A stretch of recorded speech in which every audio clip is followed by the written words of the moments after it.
नमस्कार दोस्तों, welcome to 10x trader. मैं हूं राजेश कुमार और आज की इस वीडियो में बात करने वाला हूं एक ऐसे ETF के बारे में जो कि EV सेक्टर को फॉलो करता है और अभी हमको अपने टॉप से लगभग 20% करेक्शन पे मिल रहा है।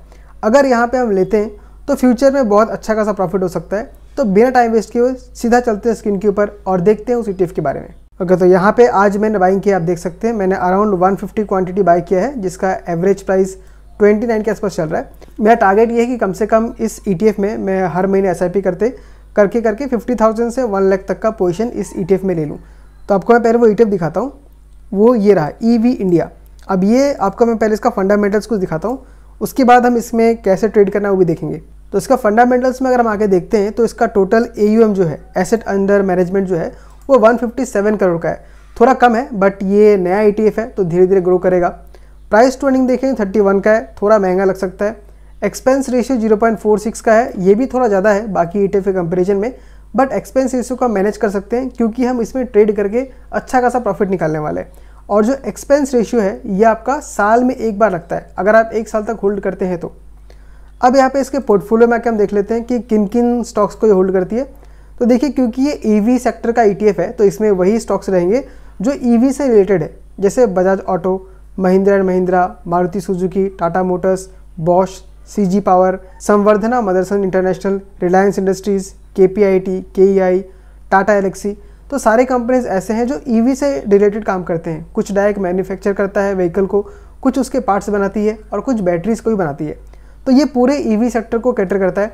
अब EV क्योंकि एक नया सेक्टर निकल के आ रहा है तो उसमें किसी एक कंपनी को पिक करना बहुत रिस्की हो सकता है क्योंकि इतना डिसरप्टिव सेक्टर हो गया है कि कोई आज अगर बहुत आगे चल रहा है तो कल जाके बहुत ही बेकार कर सकता है। तो हमें क्या करना चाहिए, पूरे सेक्टर के ऊपर ही बैट करना चाहिए क्योंकि फ्यूचर तो EV का है ही और बहुत सारा इंफ्रास्ट्रक्चर भी उसके अराउंड ही डेवलप हो रहा है। तो बेस्ट यही रहता है कि हम ETF के थ्रू जाएँ बजाय किसी एक इंडिविजुअल स्टॉक के जाने का। देख लेते हैं उसका नाम क्या है और कितना पोजीशन हम फिलहाल बना सकते हैं। तो अब मैं उसको आपको चार्ट दिखाता हूँ। ओके, तो ये आपके सामने चार्ट ओपन हो चुका है और आप देख सकते हैं रिसेंटली ये जो ETF है वो नया स्टार्ट हुआ है। 2024 जुलाई में ही लॉन्च हुआ, लेकिन उसके बाद इसने हमको बहुत कुछ खास रिटर्न नहीं दिया। 74 डेज़ के अंदर इसने 1% का प्रॉफिट दिया। उसके बाद मार्केट जब गिरने लग गया तो ये भी काफ़ी नीचे आया और इसने लो लगाया 24 रुपीज़ का।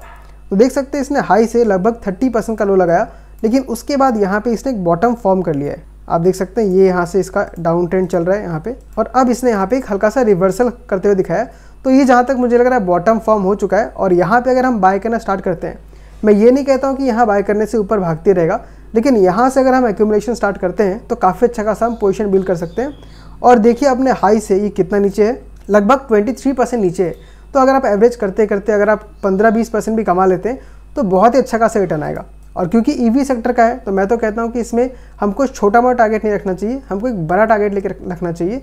तो मैं नॉर्मली मेरा कोशिश यही रहेगा कि इस ETF में मैं 1 लाख के आसपास का पोजीशन लूँ।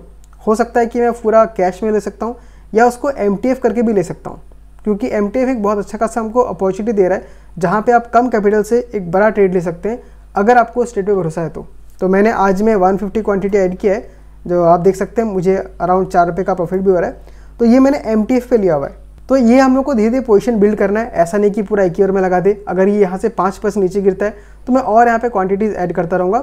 तो मान लीजिए टोटल क्वांटिटीज़ में मिला के अभी मैंने 150 लिया हुआ है, तो यहाँ मैं 1000 क्वांटिटीज़ भी कर सकता हूँ। मतलब मोटा मोटा 50,000 से 1 लाख रुपीज़ तक का ट्रेड लेना है। तो देखते हो कैसे हो पाता है। तो आप मुझे बताइए कि आप इस EV इंडिया के बारे में क्या सोचते हैं। ये रहा आपका चार्ट ओपन हो रखा हुआ है। अगर आपने इसमें ऑलरेडी पोजीशन बना के रखा हुआ है तो आप अभी लॉस में है ना प्रॉफिट में है, ये भी मुझको बताइए। और अगर पोजीशन नहीं बनाए तो ये एक अच्छा खासा लोकेशन हो सकता है जहाँ से हम पोजीशन बनाना शुरू कर सकते हैं। तो बहुत छोटा सा वीडियो रहेगा ये EV इंडिया के ऊपर। आप मुझे बताइए कि आपको ये वीडियो कैसा लगा। अगर अच्छा लगा तो लाइक कीजिए और हो सके तो चैनल को सब्सक्राइब भी कीजिए, क्योंकि ऐसे वीडियोज़ मैं रेगुलरली बनाते रहता हूँ।